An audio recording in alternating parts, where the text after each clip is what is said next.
I'm Dave Palumbo, founder of Species Nutrition.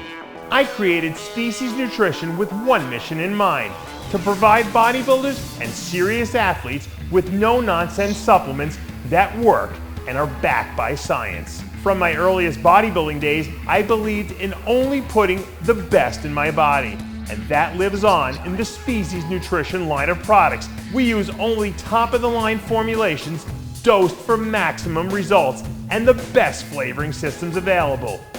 I put my name and reputation on every bottle of Species Nutrition products. If you want to be your absolute best, join the evolution.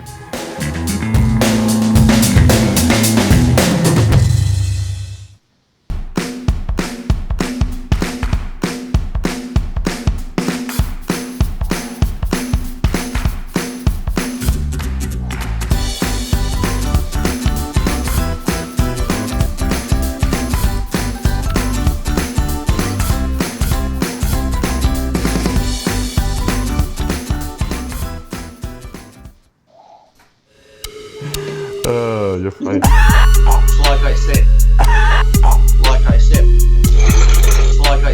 do you like my tail? Like I said.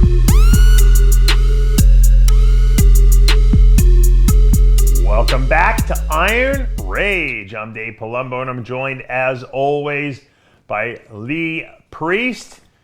And I was getting into that groove. I was getting into that groovy music. Yeah, I know you like that little. Look at that fingernail polish. You like that? What does he got on now? Give us a close up. Oh, Very very purpley. Yeah. Also, too, I noticed on the last comments, because I like to read the comments on the shows, Dave, because I love watching people complain to keep watching the show. But there was lots of comments. Has Lee done something to his teeth? Has Lee done something to his teeth? Why doesn't Lee talk about his teeth? Oh, I didn't know they were a topic, but yes, look, I've had. What did you do to your teeth? Well, my dentist friend's doing veneers. These are just the temporary ones at the moment. Oh, really? Nice. But look, people, if your friend offers you $12,000 for free, you fucking take the teeth. You're getting free veneers? Yeah. Wow. And someone's like, why doesn't he talk about it? If you listened to the show before, I did say I was getting my teeth done. But, you know, people just don't listen. They just like to watch the show and bitch about it. So I'm sure the same people are bitching. But yes, people, my friend's a dentist. He's doing my teeth for free. So who wouldn't say yes to that?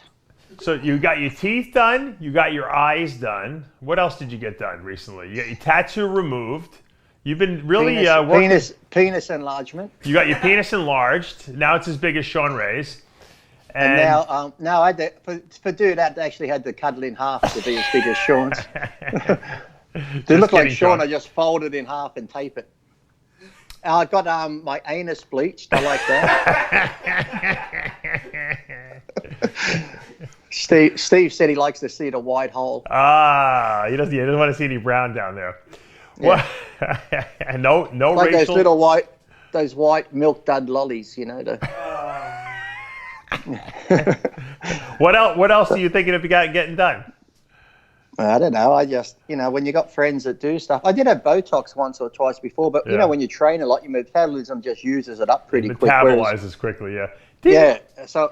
Didn't Craig Titus have a chin implant or something like that done, or something like that? I'm not sure. You can get stuff like not implants, but injected in that lasts a little bit. But I know some people have gotten like chin implants and some, like Jay Leno. I don't think he needed a chin implant. He needs a chin reduction. He doesn't need a chin implant. Sometimes when you see Jay Leno and Jay Cutler, they almost look the same. Yeah, they look like they could be brothers. Absolutely. Looks like fucking Dudley Do-Right. Except, remember, actually, Dudley Do-Right, or who was the other guy that used to Dick Roger Ramjet. Oh, there you go. Remember Roger Ramjet used to take his little proton pill, which was probably steroids. Yeah. Roger Ramjet, here's our man, hero of a nation. Just be something. Stay tuned to the station. We know what shows you like. That's probably because he had the American flag on his jet, and it's probably a fucking racist show now anyway, so you can't watch it. How come all the superheroes are American? You ever notice that? There's no although Black Panther is not technically, I guess. Oh, he's African American, Dave. Yeah.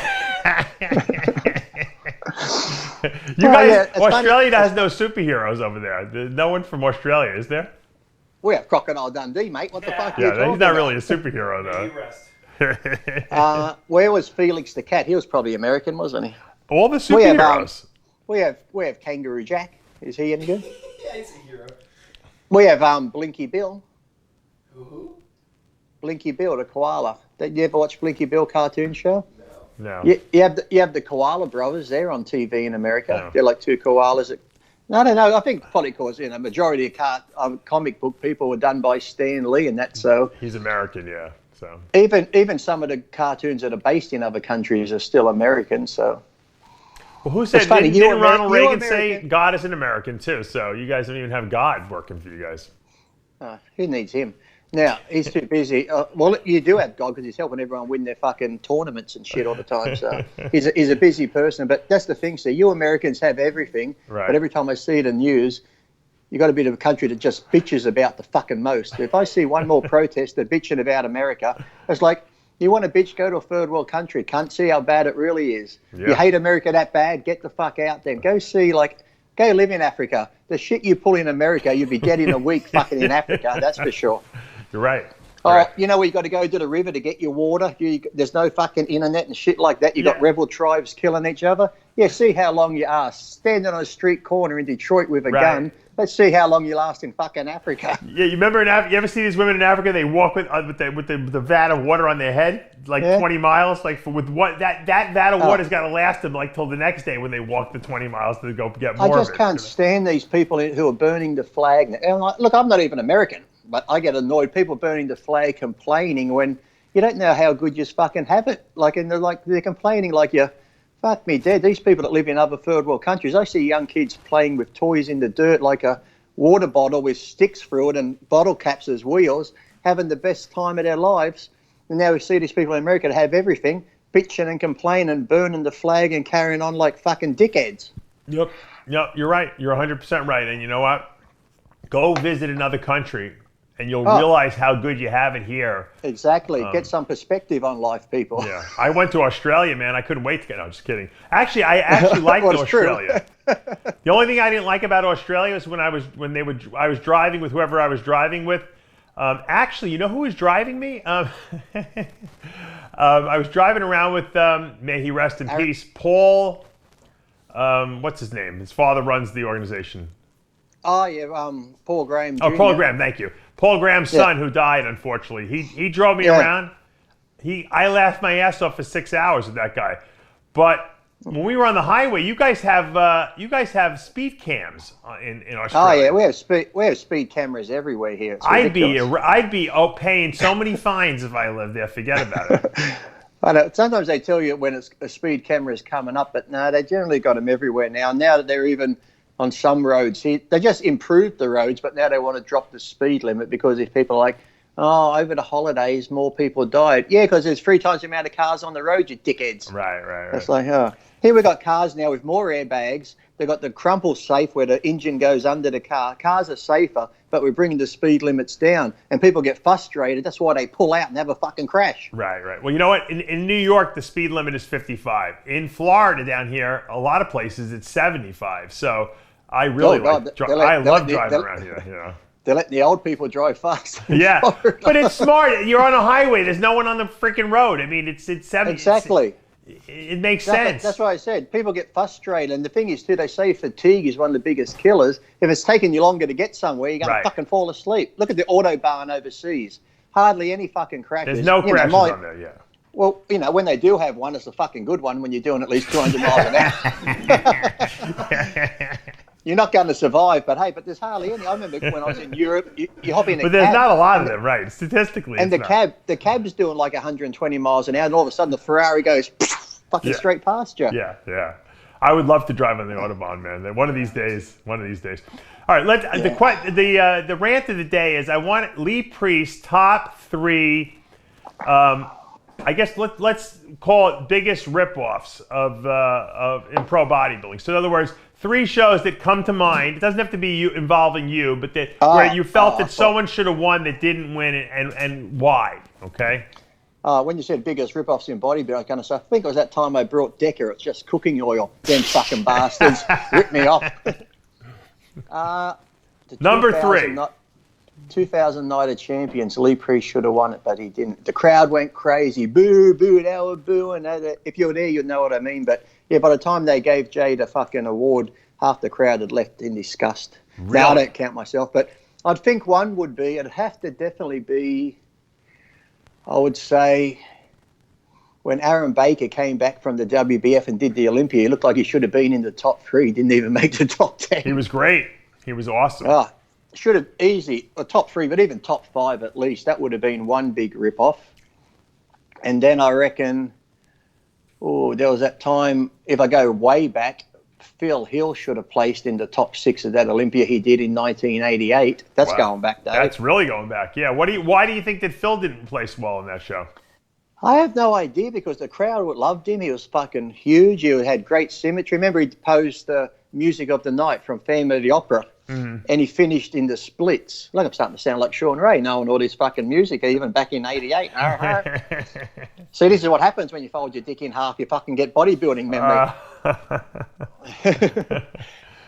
No, yeah, but that would have been one then. But I think I'd say even, I wouldn't say it was a big rip-off, but in 97, Nasser could have easily won the Olympia, easy. That comes to mind. A lot of people bring that as one of the biggest, mistaken, I guess, decisions, especially at the Olympia level. Even if we go back even further, that time when I think Franco won the Olympia and Tom Platz got third, Tom Platz should have easily fucking won that one. That's in 81.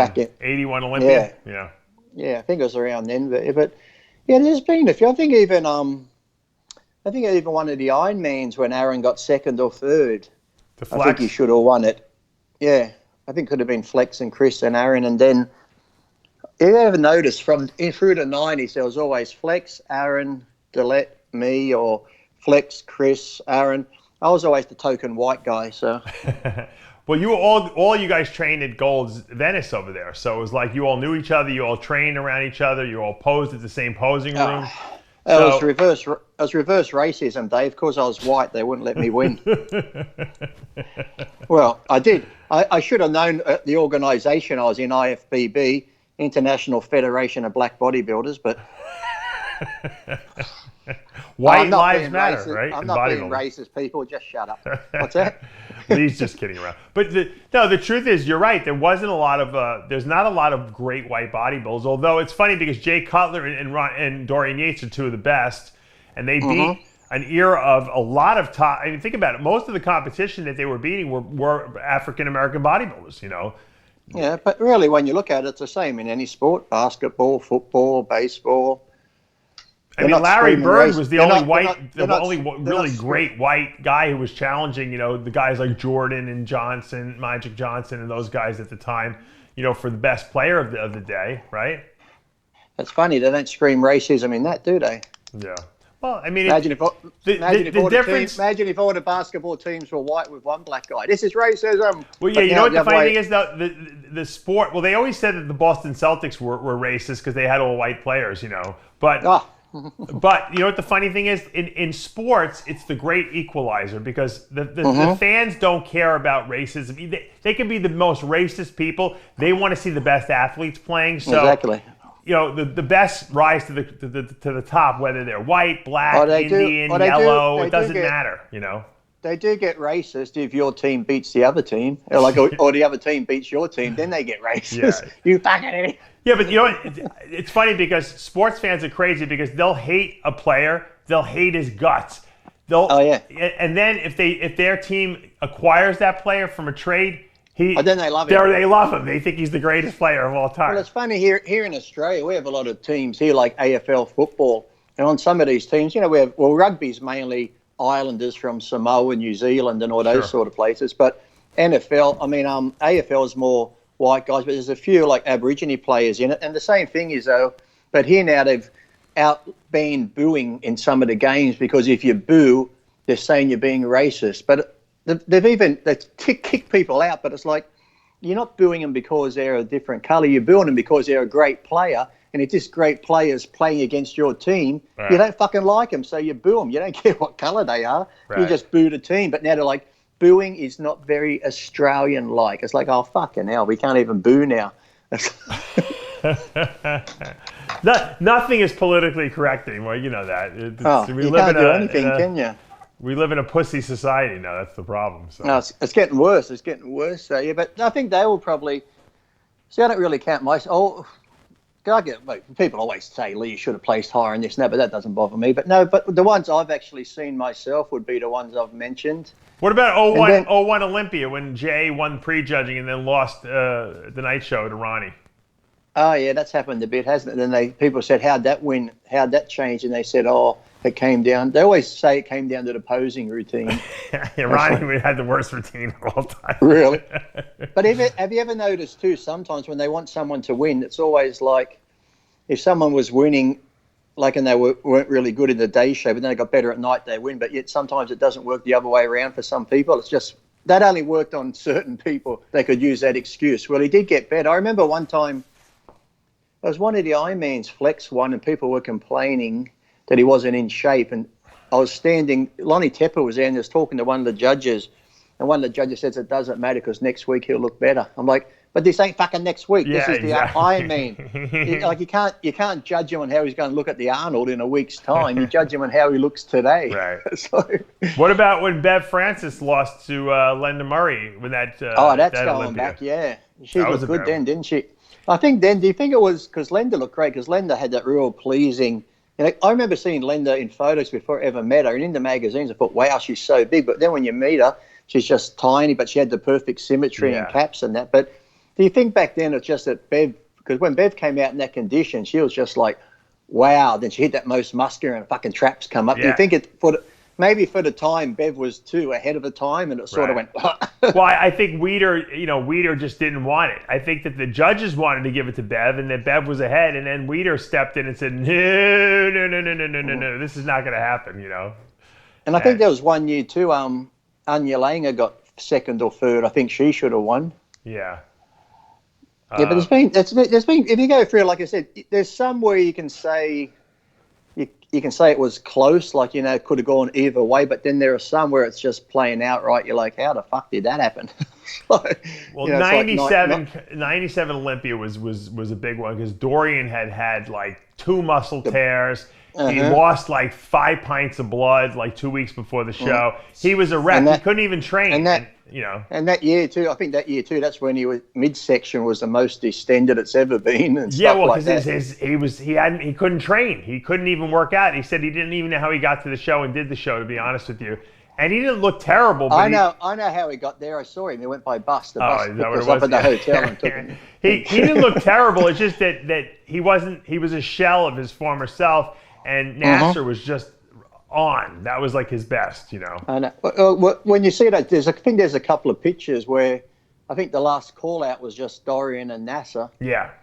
And it was like, Nasser had a tight midsection then for a big guy. He looked calves, ham, everything. And this is the thing. As you said, Dorian's tricep was torn. His bicep was all torn up. Yeah. So his stomach was bloated. That was just... Yeah, okay, he's Mr. Olympia, but still, you can't give it to somebody when you're judging on how you're meant to be judging on criteria and shit. Right. So it was Dorian had injuries. He had something. He had a lot of crap happen to him that year, and it wasn't his year. But you know what? I always say a champion shows up, and the fact that Dorian showed up, a lot of guys might have pulled out. That just is a testament to the fact. You know what?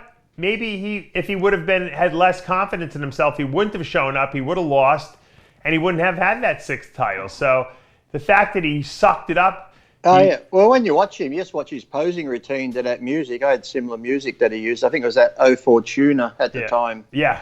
When he comes out, he just came out with confidence, like, hey, look at me, I'm going to win this show. There was never any sort of look of doubt in his mind. He just walked out and owned that stage and shit. And even, like I said, even when as bad as his bicep was in some shots and shit, still, when he did the side tricep or the rear lat spread or front lat spread, it's like, okay. He still was very dominant in those poses. Yeah. But if you went nitpicking pose for pose with Nasser should have won. But there was just some poses that Dorian hit. I was just like, oh shit, So when you would come out on stage and you would do your routine, and the audience would go crazy, especially when you did your little Superman routines a lot of times.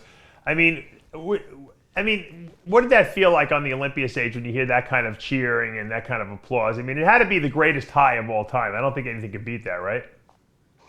Yeah, it was pretty good. Although you can sort of hear it, but then sometimes you can't. But I was always, like I said, did the poses, did my routine, and then after my routine, I go to the side of the stage. I was never one of these. I never once went like I can't hear you, bring the noise up. If you got to do that, if you got to put your hand on your ear and do the get the fuck off stage, you've had enough of senior. That's a clue. When they stop clapping, get off. Yeah. Yeah, but it was always good. I think I appreciate it more now if I look back at a video now and watch it where I'm on stage and then it shows the crowd and they're sitting there in awe watching you and clapping and stuff. You actually, because when you're up there posing with the music, you can sort of hear it, but you don't.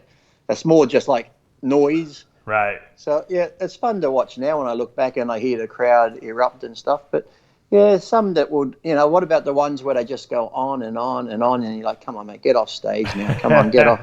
You need that old hook where they just go.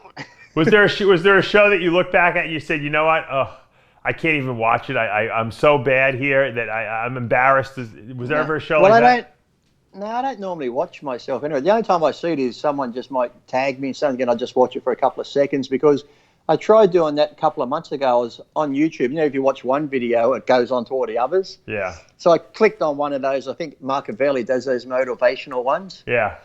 People are like, oh, Lee, you're so great. This motivates us. I said, let me have a look at it. I watched it, and let me tell you, I was that fucking depressed by the end of it. I was like, what the fuck? I'm like, there I am there. There's Joe Gold. There's Ira. All my friends are in this video are fucking dead now. And I'm like, well, this is depressing. And then training at World Gym, I'm like, that was the good old days. Oh, that gym's not there anymore. Oh, this. But by the end of it, I was getting ready to fucking go put a gun to my head. I was that depressed. I'm like, how can this be motivational? I'm like, shit. It's almost like, remember that TV show, This Is Your Life, and they give you fucking flashbacks? Right. Or sometimes I watch those Machiavelli ones, or start off with you young. I'm thinking, fuck, did I die and I don't know about it? This is like one of those fucking things they play at your funeral. They put nice music to it and show your life. It's like, it's like when you're sitting around and an old movie comes on that, like, I mean, I'm a little older than you, I think, but like if you see like The Breakfast Club or you see like a movie that you watched as a kid, does it like bring back, like you start reminiscing about the 80s and like when you're a kid? You pretty much know. I actually saw, what came on the other day, I was watching a documentary on David Foster, and then because he did St. Elmo's Fire, they started playing St. Elmo's Fire. Oh, yeah. And it sort of took me straight back to when I was young, watching it in the lounge room. You start remembering what you're doing at that time. It's funny how you ever notice that either music or smells can take you back to when you were young or to any place. You're like, I remember that smell from such and such. Or you hear a piece of music and you could be like, fuck, I remember that song from when I was young and it blew like disco or something. So I think there was St. Elmo's Fire. Then I remember, I think something came on the other day, Mannequin. Remember Mannequin? Yeah, Mannequin with with what's her name? I loved her. Was Kelly LeBrock in that? No, it's the girl from Sex in the City. What was her name at the time now? Oh, she was in it, but I thought there was also Kelly LeBrock. No, was it Sarah Jessica Parker? No, not Sarah Jessica Parker. Oh, no, I know. Yeah, you're right. The other girl. Yeah. The one who plays the slut on the show, yeah. I think Kelly LeBrock, wasn't she in Weird Science? Weird Science, that's what I'm thinking, right? Yeah, but they were all good movies back then. Have you ever noticed some of those shows now? Remember, well, here it was called Flying High, but over there I think it was called Airplane. Yes. With Leslie Nielsen, and they're like, quick, we got to get him to a hospital. And they're like, what is it? They're like, it's a big building with lots of windows, but that's not important right now. It's like all these stupid jokes. You laugh your hell. Now I'm watching. I'm like, this ain't that funny anymore. I think when I think of the 80s, though, the movie I think of is The Breakfast Club. I think that's like everyone's like quintessential, and you know that music when you hear that dun, dun, you hear that music. It's funny though when you watch those movies when you see how many actors were in them. Who was in that? You had what? Molly Ringwald and Judd Nelson and Andrew McCarthy. Right? Was James Spader in that too and all that? No, I don't. Was he in that? I don't know if he was in that one. Yeah, he was. Who was the teacher in that one? I don't know. We're going back to fucking Dustin Hoffman in fucking The Graduate, are we? What the fuck? Breakfast Club was Emilio Estevez, Ali Sheedy, Demi Moore was in it. Yeah, Demi Moore was in that movie. Yeah. It's like when you even watched the original Flatliners. It had quite a few people. Oh yeah. That's what's his name? Kiefer Sutherland. Kiefer Sutherland. Right. Was Julie Roberts in the first Flatliners or? There was more than one Flatliners? They actually did a remake. There's actually a good remake of Flatliners they just did a year or two ago. Oh, I didn't see it. and Kiefer Sutherland plays the like scientist, like the school doctor, no, not doctor, but like the guy teaching the class in there of these kids in the medical school. So it's actually pretty good. Yeah, it's well made. Yeah, but no, there's like so many old movies like that, Dave. I hate it now when I watch movies because I remember the old ones of, you know, we had Charlton Heston or Yul Brynner and Charles Bronson, and then now I figure when people like Clint Eastwood die and all these people die, there's really no manly men, like tough actors left anymore, like there used to be. Everyone's now people are the stars are like all like Bruce Jenner's like the star of these movies now. Like all the guys are actually girls now. They're turning into girls. It's like someone. If Stallone turns into a woman, I'm just gonna kill myself. That's all. Well, it's like, you know, someone like Chatham Tanning or someone. It's like, okay, he's a guy, but he's not like a manly man like you see Clint Eastwood or Charles Bronson or. Well, that's why The Rock is about the closest we got to like an action star nowadays. But even The Rock's getting too pretty. Come on, he's getting too pretty. It's like you need that real rugged, tough.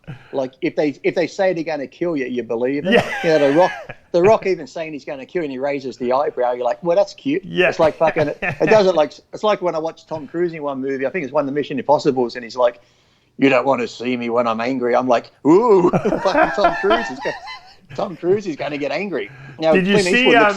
I just saw recently on Amazon Prime. Did you see the new or the latest, I should say, Rambo movie?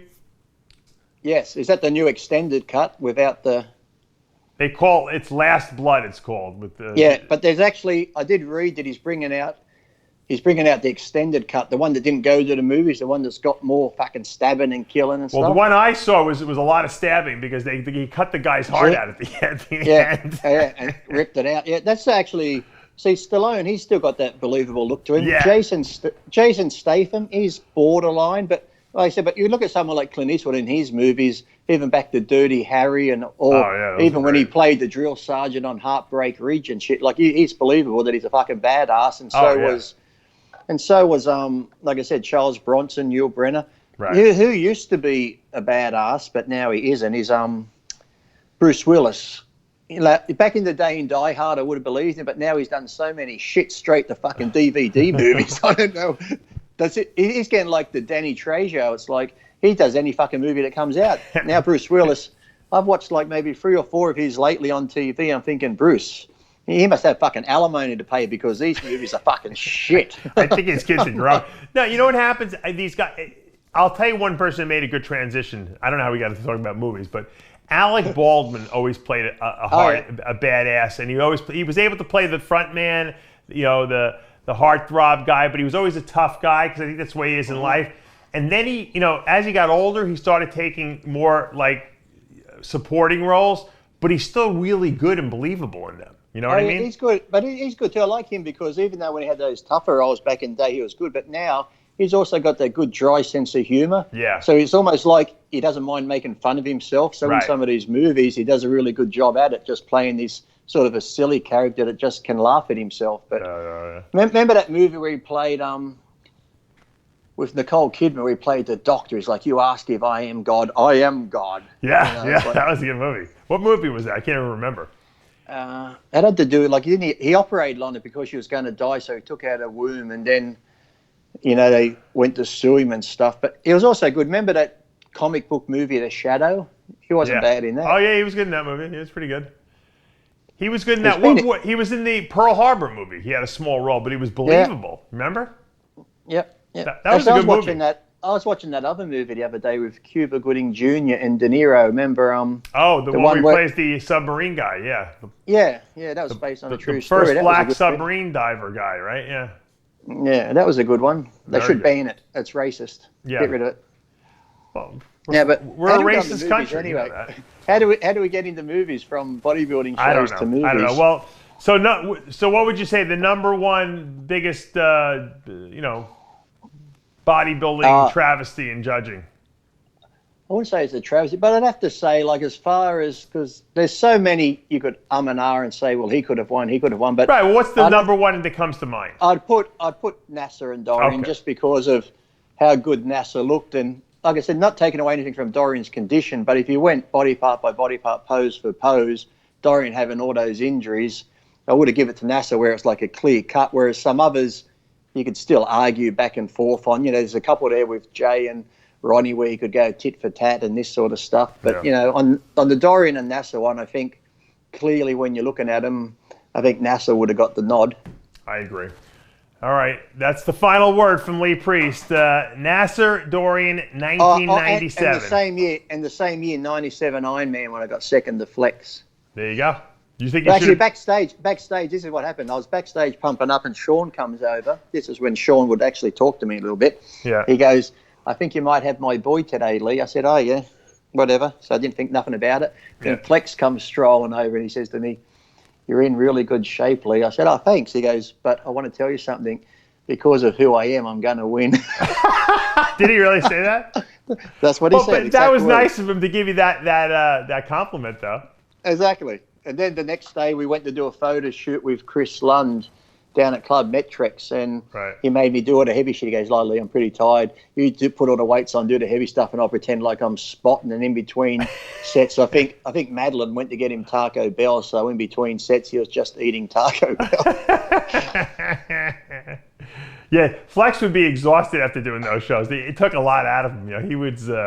It would take him a month to recover after those shows. Yeah, but he competed a lot. Flex was a top bodybuilder who wasn't afraid to compete a lot of times because he wanted to win money. I was looking sometimes those shows pop up, and really I was saying to someone the other day when you had the Ironman, the San Francisco after the Arnold. So you had the Ironman, the Arnold, and the San Francisco, and then you had a couple mid-year. Generally, when we're talking about depth of competition, apart from Mr. Olympia himself, pretty much every other pro show had all the top guys in it. Right, but today that doesn't happen anymore. No, not today. No, Flex would go do the South Beach show. He would show up everywhere, and compete. He didn't care. Thing too, he didn't think he was above doing the smaller shows, No, and that's the thing. We all used to do them, and that's why we'd sometimes be like, oh, fuck, who's doing this? Flex, and then again, oh, shit, okay, he's going to win. He's going to get second. Right. But, yeah, when you look at pretty much every show back then, the Ironman, San Fran, Arnold, throughout the year, all of them were pretty much like the Olympia lineup. The only one missing was Mr. Olympia. Right. That's why the shows had so much depth to them, because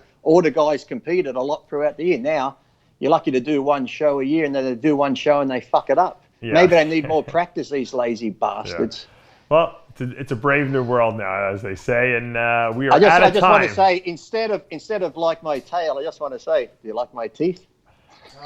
You look like Bugs Bunny today. They better get they better get the regular ones in there. Your teeth are too big right now. Speaking of Bugs Bunny, the fake ones are too big. They took Elmer Fudd's gun off him. Oh, that's sad, isn't it? Did they really? How do I know this? Look, Dave. Yes, they did. They said having a gun was too violent on cartoons, and they'd taken Elmer Fudd's gun. I didn't know that. I don't follow the cartoon circuit anymore like I used to. Well, I don't follow it either, Dave. I just follow stuff in general because I'm a wealth of knowledge for when I come on this program. You are. You're very well read, Lee Priest.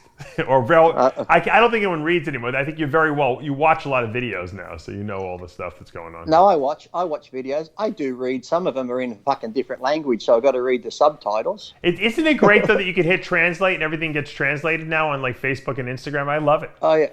I like too when you watch movies now, because remember the old days you'd have to just watch the movie in that language and just read the fucking subtitles, which I hate, because if you go to the kitchen to get something, I can't understand. Blah, blah, blah, blah, blah, blah. Where if it's in English, I go to the kitchen, I can still hear what they're fucking talking about. Of course. And I come back and I can't understand it. But now you can just go over to hit English and you can watch it. But the dubbing's some of the worst fucking dubbing ever. What'd you say? It's like watching those old Chinese kung fu movies where the mouth and the fucking words don't go together. The old Godzilla movies. Oh yeah, Godzilla. Lee, you're getting racist again. We got to close out the show. I got to do some work here. What's wrong with Godzilla? I said Godzilla. I didn't say nothing racist. It's not like I said Godzilla was chasing all the nips or something around. It's like, Jesus Christ. But that's none of my business. That's right. We love you, Lee. We'll talk to you next week. What is that right there? What does it say? It says MASF. Mindset is everything. It's my friend Mitch Aguirre. He's a pro MMA fighter and an ex-Navy SEAL. He's got his own clothing and supplements. I like it. I like I like the little logo there. It's pretty cool. It's almost like the. Monster. I won't turn up because there's coffee in it, but it's almost like the Maserati symbol. It's either that or I saw the Monster Energy drink symbol. Or it could be Aquaman's trident upside down. There you go. There you go. It's how we see the world. Or it could just be a fucking coffee mug with a pretty design on it. All right. On that note, we are wrapping things up. Until next week, I'm Dave Palumbo with Lee Priest for Iron Rage. Iron Rage, Iron Rage, Iron Rage. Like my teeth?